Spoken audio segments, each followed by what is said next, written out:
मोलगी पोचण्यामध्ये आणि आपण आज चाललो आहे केवडिया स्टॅच्यू ऑफ युनिटीला।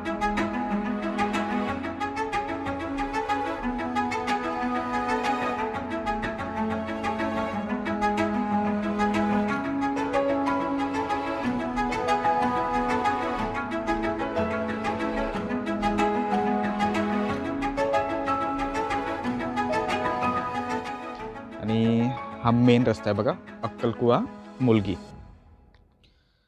नंदुरबार जिल्ह्यामध्ये येतं अक्कलकुवा तालुक्यात हे ठिकाण, आणि इथून स्टॅच्यू ऑफ युनिटी जाण्याचा एक सिक्रेट रूट आहे। तर आज आपण तो रूट कव्हर करणार आहे। मी पहिले पण ह्यावरती एक व्हिडिओ बनवला आहे, पण एवढा डिटेलमध्ये नव्हता, पण आज हा व्हिडिओ थोडा डिटेलमध्ये असेल।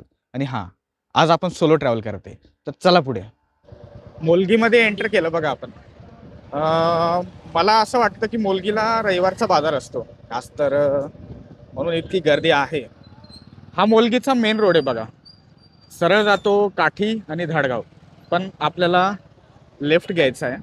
हा रस्ता तो पिंपळखुटा आणि पुढे दुमखल, माथासर, झरवानी आणि मग नंतर केवडिया आणि स्टॅच्यू ऑफ युनिटी असं आपल्याला आज जायचं आहे। समोरचं सीन बघा आणि ते डोंगर बघा समोरचे। ह्या साईडला जेव्हा आपण येतो ना, तेव्हा निसर्ग थोडासा बदलून जातो। डोंगर थोडे उंच पाहायला भेटतात आपल्याला, आणि दोन्ही डोंगरांच्या मधून आपल्याला 60 ते 65 किलोमीटरचा प्रवास करायचा आहे केवडियासाठी। इथे ना जंगल आपल्याला थोडं मॉडरेट लेवलमध्ये पाहायला भेटतं, जास्त दाट पण नाही आणि जास्ती ओसाडी नाही। आणि इतर ठिकाणच्या तुलनेमध्ये थोडं का असे ना इथं जंगल आहे, आणि जसं आपण गुजरातमध्ये एंटर करेल तसं जंगल वाढून जाईल, समजेलच ते तुम्हाला व्हिडिओमध्ये। मोलगीपासून 8 किलोमीटर येऊन गेलोय, कुठेतरी असं जंगलामध्ये आहे। आणि झरवानी 44 किलोमीटर दाखवते। तर हे 44 किलोमीटर करायला आपल्याला लागतील 1 तास 25 मिनटं असं गुगल मॅप सांगते, पण आपल्याला जास्त टाईम लागेल कारण शूट करत जाऊ। तर इथला जो निसर्ग आहे ना, तो खूप लोकांनी इतका बघितलेला नाही आहे, आणि हेच दाखवणं उद्देश आहे आजच्या व्हिडिओचा। तर व्हिडिओ कसा वाटत आहे नक्कीच मला कमेंट सेक्शनमध्ये सांगा। हा खूप अमानवी रूट आहे बरं का। सुरुवातीला आपल्याला गावं पाहायला भेटतात, नंतर आपण एकटंच प्रवास करत असतो। सध्या तरी खूप ओसाड दिसतंय, पण पावसाळ्यामध्ये हा भाग खूप सुंदर वाटतो। गाईस, हे पिंपळखुटा आहे। इथून जर आपण राईड घेतला तर आपण जांठी आणि मणिबेली जातो, पण आपण सरळ जातोय डुमखल। इथून आपल्याला आता जायचंय डुमखल। कॅमेऱ्यामध्ये इथलं सीन किती जस्टिस होतं माहीत नाही, पण माझ्या राईट साईडला जे सीन आहे ना खूप ब्युटिफुल आहे। इतक्या उन्हाळ्यामध्येही काही प्रमाणात इथं हिरवी झाड आहेत, आंब्याची झाड आहेत जास्ती करून। आणि विचार करा पावसाळ्यामध्ये हे कसं जाणवत असेल। नंदुरबारच्या आसपास मधून जे पण लोक बघत असतील आणि त्यांना जंगल एक्सपिरियन्स करायचा आहे, रायडिंग करायची आहे ना, त्यांच्यासाठी हा बेस्ट रूट आहे। कारण रस्ता बऱ्यापैकी चांगला आहे, आणि तुम्हाला जंगलाचा अनुभव येतो, प्लस डोंगरांचा अनुभव येतो, आणि ट्रॅव्हल तर सांगूच नका, खूप मस्त। आपला पहिला स्टॉप मेजर वडफळी। 10-15 मिनटाचा एक ब्रेक घेतला, पाणी वगैरे प्यायलो, थोडंसं फ्रेश झालो, आणि इथून आपल्याला जायचं आहे आता माथासर आणि मग झरवानी। तर दुसरा मेजर हॉल्ट असेल आपला माथासरला। तर हे बघा, हे आहे वडफळी, आणि ह्याच्या बिलकुल जवळच डुमखल आहे। वडफळी डुमखल एकच आहे, वडफळी महाराष्ट्रामध्ये येतं आणि डुमखल गुजरातमध्ये। तर चला पुढे। मी सध्या आहे डुमखलमध्ये, आणि इथे एक फाटा लागतो। हे विशेष लक्ष देण्याची गोष्ट आहे, कारण सरळ जर आपण गेलो तर डेडियापाडा आणि अक्कलकुवा निघून जाऊ, आणि तिथं न जाता आपल्याला घ्यायचं आहे राईट। मला खरंच असं वाटतं की अस्सल प्रवासाची सुरुवात इथून होते। माझ्या मनात तर होतं की मी डुमखलपासूनच व्हिडिओ सुरुवात करू। हे सुकलेलं जंगल बघा, माझ्या आजूबाजूला कोणीच नाही, आणि पुढे एक खूप ब्युटिफुल रिव्हर आपल्याला लागेल। सध्या एप्रिलचा महिना तरी देखील पाणी बघा तिथं, असं वाटतंय की आंघोळ करू यार थांबून, है ना, पण पाणी खराब असेल. कॅमेऱ्यामध्ये ना नाही समजत एवढं, पण ही नदी खूप मोठी आहे जी तुम्हाला व्हिडिओमध्ये दिसते. आणि डोंगराच्या बिलकुल पायथ्याशी हा रस्ता आहे. आजूबाजूला शेती आणि मधून रस्ता. समोरचा रोड बघा तुम्ही, ब्युटिफुल आहे.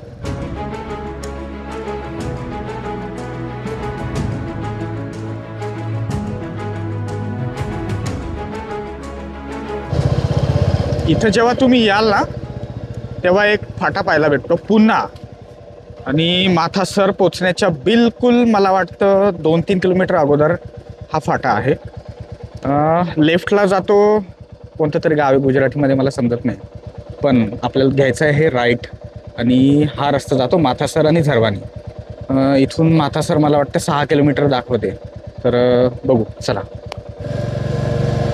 इतक्या घनदाट जंगलामध्ये आपण एकटेच प्रवास करत आहोत, पण तरी देखील मला आहे ना एक इनसिक्युरिटी फील होत नाही. चांगलंच वाटतंय. फक्त एवढंच आहे की टर्निंग खूप शार्प आहेत. हे बघा ब्युटिफुल आहे, खूप सुंदर. आणि ठिकठिकाणी ना इथं वळांग केलेले आहेत बघा. हे समोर तुम्हाला दिसत असेल त्या वळांग आहेत. आता ह्याचा उद्देश काय माहीत नाही मला, पण एवढंच आहे की जंगलतोड वगैरे इथं करणं गुन्हा आहे. जंगलतोड करणं गुन्हा आहे इथं, म्हणून ह्या भागात जंगल आपल्याला जास्त पाहायला भेटतं इतर सातपुड्याच्या तुलनेमध्ये. आपण ऑफिशियली शूलपाणीच्या जंगलामध्ये प्रवेश केलेला आहे. आणि इथं हे जंगल आहे ना थोडंसं तरी डिफरंट पाहायला भेटतं आपल्याला सातपुड्यावरतीच.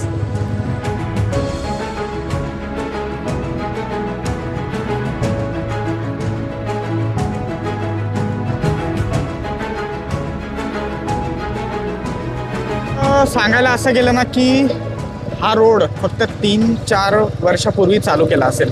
म्हणजे माथासर आणि झरवानीच्या मध्ये रोड नव्हता, आता बनवला गेला आहे. पहिले कच्चा रस्ता असावा. आणि हे बघा ब्युटिफुल.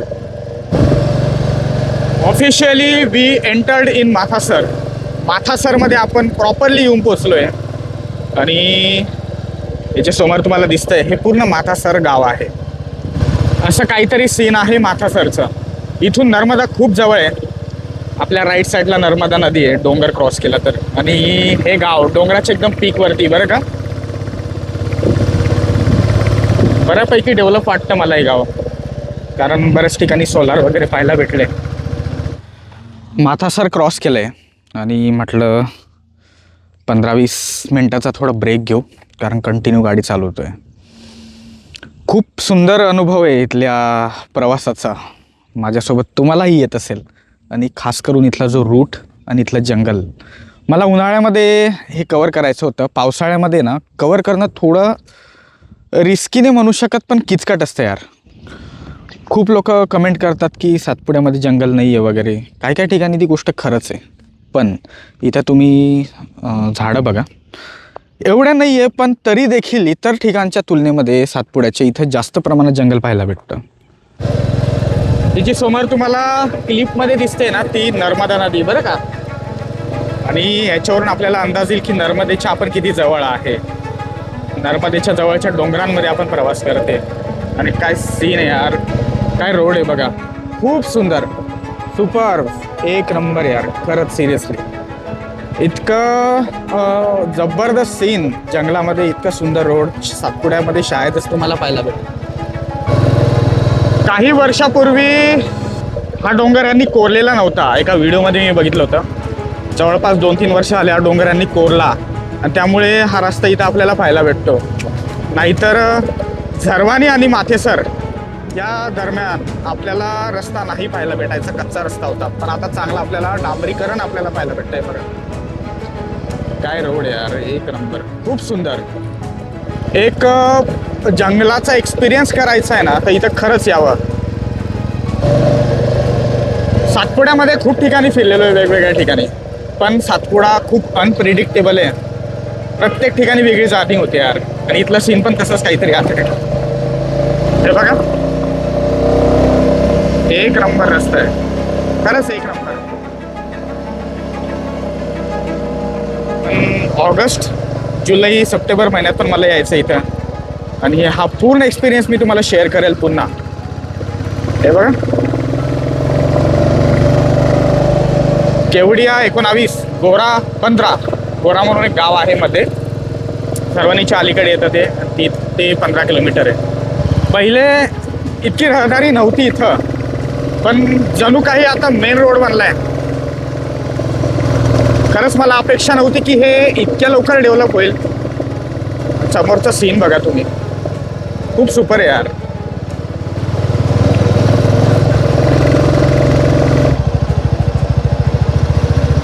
काय सीन आहे, एक नंबर.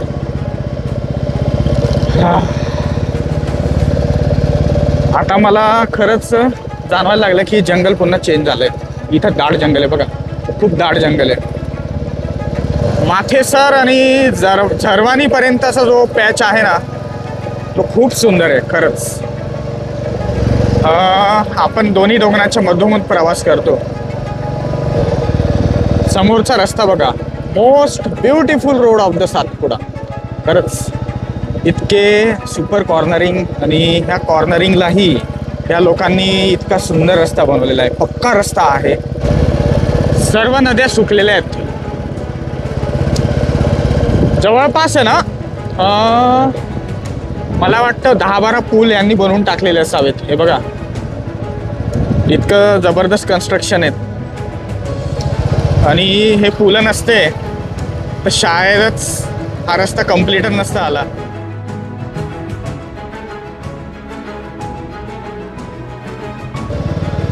दुपारचे 3:30 वाजता आहेत आणि मोलगीपासून आपण जवळपास 52 किलोमीटरचा प्रवास करून झरवानी येऊन पोचलोय. 52 किलोमीटरचा प्रवास आपल्याला पूर्ण डोंगरातून करायचा आहे आणि असं काहीतरी आपल्याला गाव पाहायला भेटतं. झरवानी क्रॉस करून मला वाटतं 3 ते 4 किलोमीटर येऊन गेलोय पुढे. आणि आता केवडियाचा जो काही एरिया आहे ना, तो एरिया लागेल. आणि शूलपाणेश्वर वाईल्ड लाईफ सेंच्युरी म्हणून इथं बिबटे वगैरे क्रॉस होऊ शकतात. अशा जंगलातून एकटा प्रवास करणं रात्रीच्या टायमाला खरंच चॅलेंजिंग आहे. तरी देखील रिटर्न तर इथूनच जावं लागलं आपल्याला, कारण आपल्याला जायचं आहे धडगाव. सातपुड्यामध्ये जंगल नाही आहे. या ठिकाणी जंगल बघा, त्यात दाट जंगल आहे आणि उन्हाळा आहे तरी देखील इथं थरारक जाणीव होते. पावसाळ्यामध्ये काय वाटेल. खूप सुपर वेळ. असं काहीतरी गेट लागतं बघा. जे लोक बडोद्यावरून इथे येतात ना, त्यांना कदाचित इथं पे करावं लागत असायचं पहिले, आता बंद आहे. आपण ह्या रस्त्याने आलो. हा रस्ता पाणेश्वर वाईल्ड लाईफ सेंच्युरीकडे जातो, जिथून आपण आलो आहे. आणि इथं आल्यानंतर एक फाटा फुटतो. आपल्या लेफ्ट साईडला जो रस्ता जातो तो आहे डेडियापाड्याकडे जाणारा आणि केवडियाकडे जाणारा मेन ठिकाणी. आणि हा रस्ता स्टॅच्यू ऑफ युनिटीच्या बॅक साईडला जातो.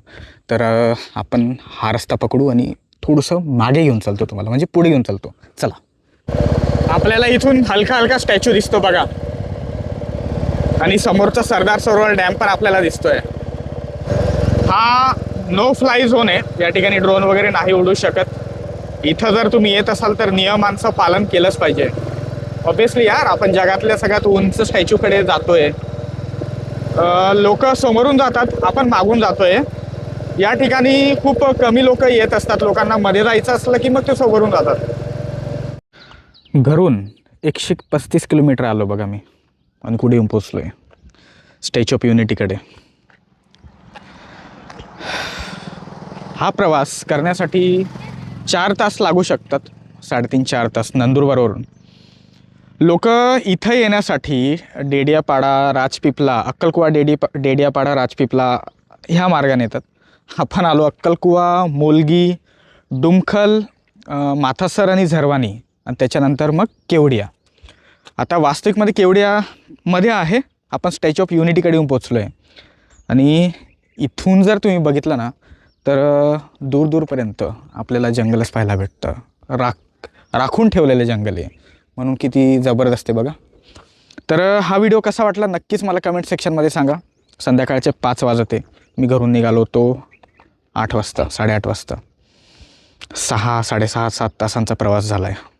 तर तोपर्यंत काळजी घ्या. भेटू एका अशा भन्नाट व्हिडिओमध्ये आणि चांगलं प्रोडक्टिव्ह करत राहा आणि चॅनलला सबस्क्राईब करायला विसरू नका. बाय.